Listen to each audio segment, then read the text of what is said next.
Nadia Hay, bonjour. Vous êtes Bonjour. députée Renaissance de la 7e circonscription des Yvelines, vice-présidente de la commission finances. Raquel Garrido, bonjour. Bonjour. Vous êtes députée La France Insoumise de Seine-Saint-Denis. Je le disais, il y a des choses sur la table. Est-ce qu'il ne serait pas temps de renouer ce dialogue social ? C'est exactement ce que demandent les travailleurs depuis le début. Depuis la grève qui a commencé le 20 septembre, ce que demandent les salariés, c'est l'ouverture de négociations salariales. Et on a tout entendu. On a entendu que ça devait commencer que le 15 novembre, que c'était trop tôt.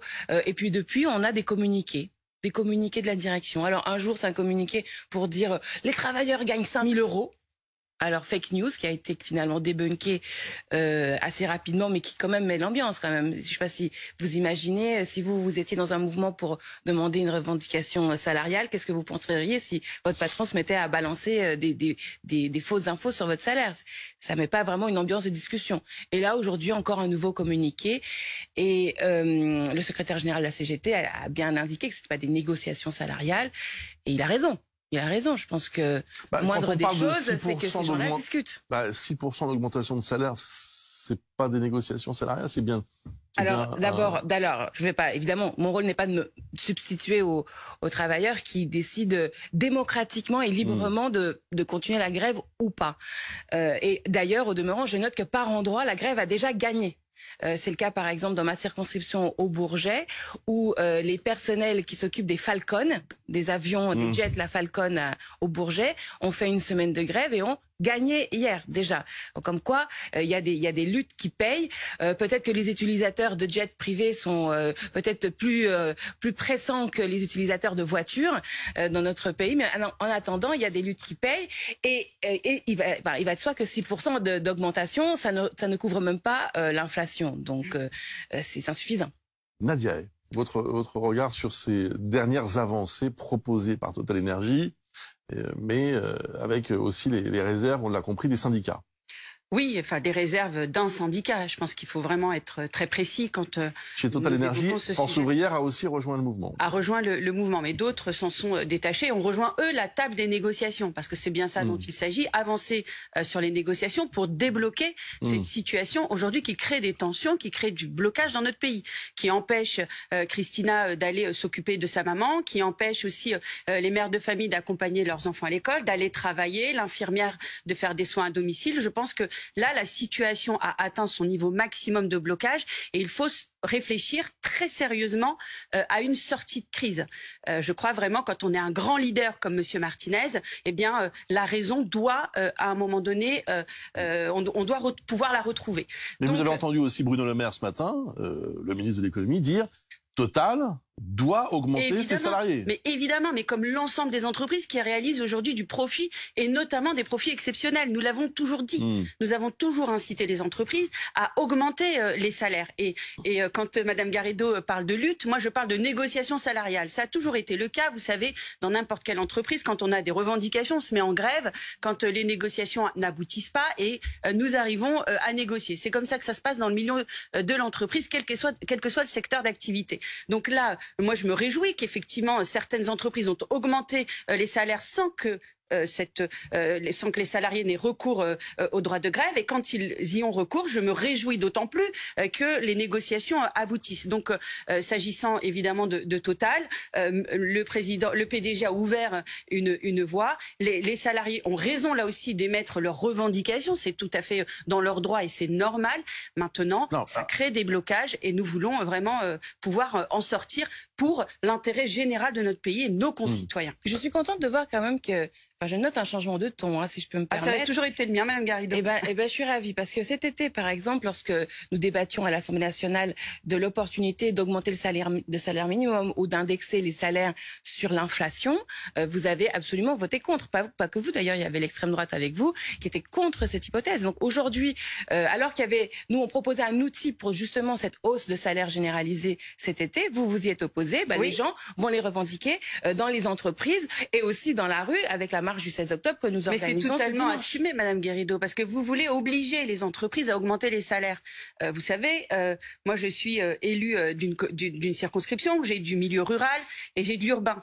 Allez expliquer au boulanger du coin ou au boucher du coin qu'il va falloir qu'il augmente ses salariés parce que l'amendement qui a été déposé par la France Insoumise a été voté. On avait proposé un fonds de péréquation pour justement aider les très petites entreprises à assumer la hausse de salaire. Ce que vous avez voulu faire, c'est imposer le programme de Jean-Luc Mélenchon, évidemment le programme économique de Jean-Luc Mélenchon que nous ne partageons absolument pas, évidemment.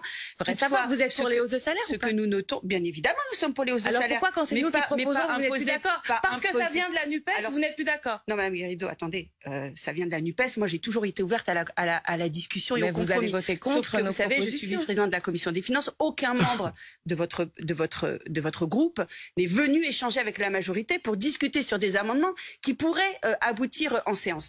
Moi, je veux bien que vous nous reprochiez le fait de ne pas discuter, mais si vous ne venez pas vers nous et si vous n'acceptez pas la main tendue, on va avoir beaucoup de mal. Est-ce qu'on peut revenir à cette question des réquisitions ? Parce que visiblement, cette solution, donc là c'est le gouvernement, hein, c'est pas les syndicats, c'est pas la direction, c'est le gouvernement qui décide à un moment donné d'utiliser cette possibilité qui lui est offerte.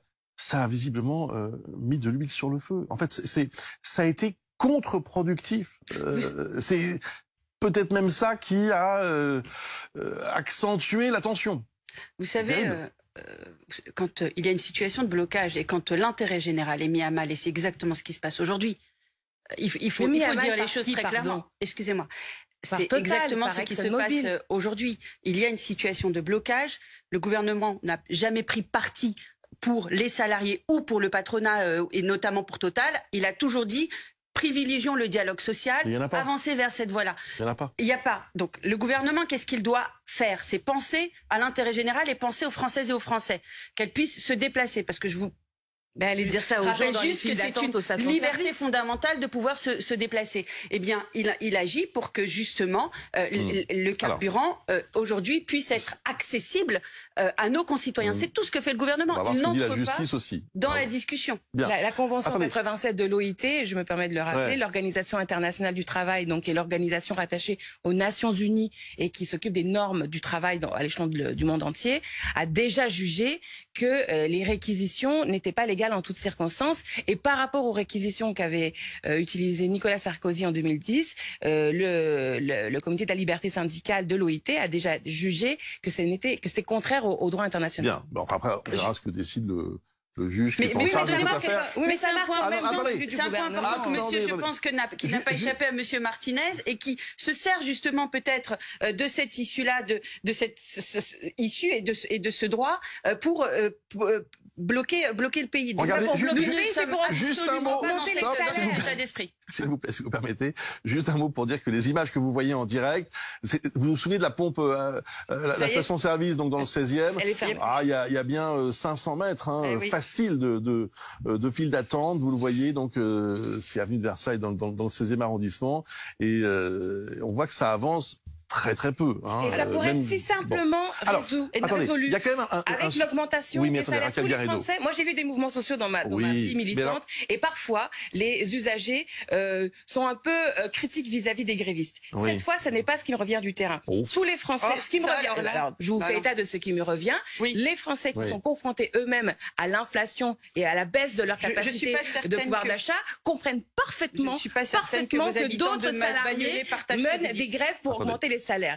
L'augmentation des salaires est quelque chose avec lequel tous les salariés de ce pays peuvent être en empathie. Si vous permettez, Raquel Garrido, il y a un sujet qui est important dans ce mouvement, c'est que ce sont, il faut bien le dire, quelques dizaines de personnes, quelques dizaines de grévistes qui empêchent des millions d'automobilistes de prendre de l'essence. Est-ce qu'il n'y a pas un problème avec ça, quand même?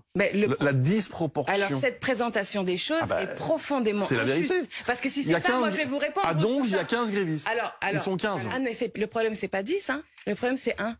Patrick Pouyanné. Non. Mais là, vous êtes. On va y venir aussi. Vous n'êtes pas d'accord. On va y venir aussi. Non, pas du tout.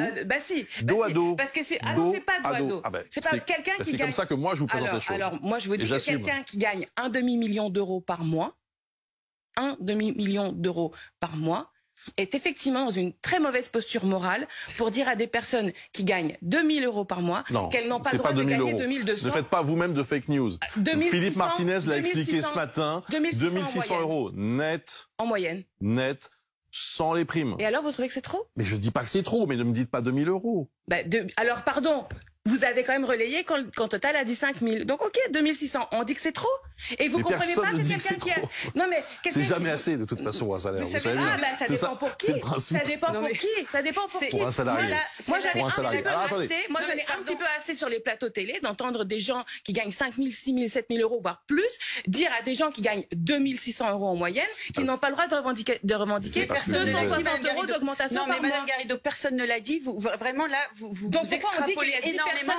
Vous détournez les propos, finalement, de ceux qui s'expriment sur les plateaux, comme vous détournez aussi ce que les personnes peuvent gagner. Mais vous savez, ce qui nous distingue fondamentalement aujourd'hui du groupe de la France Insoumise, c'est justement cette opposition les groupes. La France Insoumise a des groupes ennemis, le capital, les entreprises, les chefs d'entreprise, ce sont vos ennemis. Mais donc vous vous y attaquez.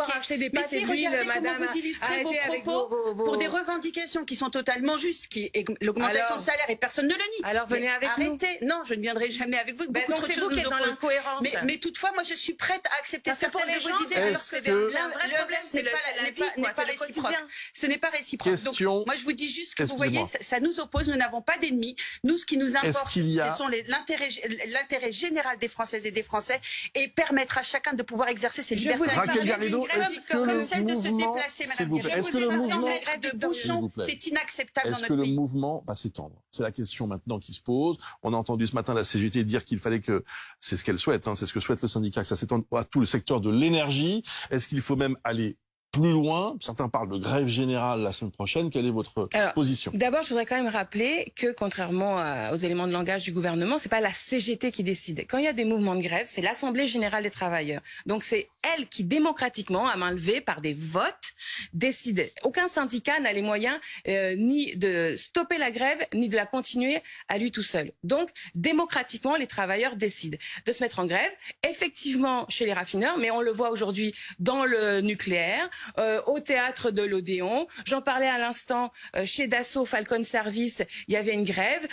Dans le secteur de l'aviation, de l'aéronautique, il y en a à tout azimut. Tout azimut, donc, les grèves salariales, c'est normal. Est-ce que ça va s'étendre selon vous?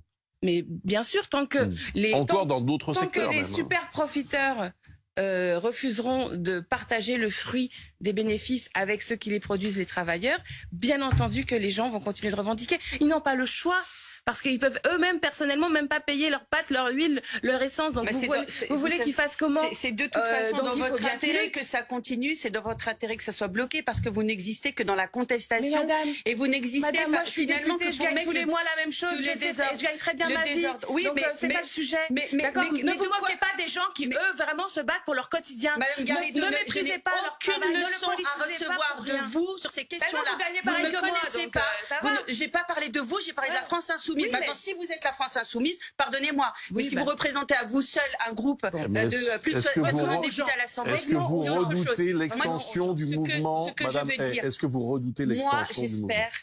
Vous savez ce que j'espère, ce que j'appelle de mes vœux, c'est que chacun revienne à la raison et qu'il se remette autour d'une table des négociations, parce que c'est comme ça qu'on sort d'une sortie de crise. Ce n'est pas en bloquant des millions de Français et de laisser finalement des centaines de mètres de queue pour faire son plein d'essence qu'on réglera finalement ces situations-là. Et juste vraiment encore une fois, ce souhait de la France Insoumise de mettre le pays à mal, le désordre, et qu'on souhaite que tout le monde soit dans la rue, je pense que ce n'est pas souhaitable. Pour la tranquillité des Français, ce n'est pas souhaitable. Pour notre pays qui vit des crises multidimensionnelles et sur lesquelles vous n'apportez aucune réponse, Madame Garrido. On apporte une réponse, je vais vous dire, pas seulement la France Insoumise, mais tous les députés, puisque majoritairement, par exemple, cette nuit, on a fait voter une taxe sur les superdividendes. Et c'est très bien ainsi, certains membres de la majorité l'ont voté. Absolument. Comme quoi, on veut nous féliciter, nous remercier de nos propositions. Non, ce ne sont pas les vôtres, c'est un amendement du modèle de la majorité. On n'arrive pas à mettre un terme à ce débat. Bien. Le gouvernement était contre. Arrêtez la caricature. Maintenant, ça commence à se savoir. S'il vous plaît. Ce n'est pas dans votre intérêt. S'il vous plaît. Merci beaucoup à toutes les deux. Merci d'avoir participé à ce débat vif, évidemment, mais la situation est tendue, on le sait, et on le voit à chaque instant. Merci encore à toutes les deux.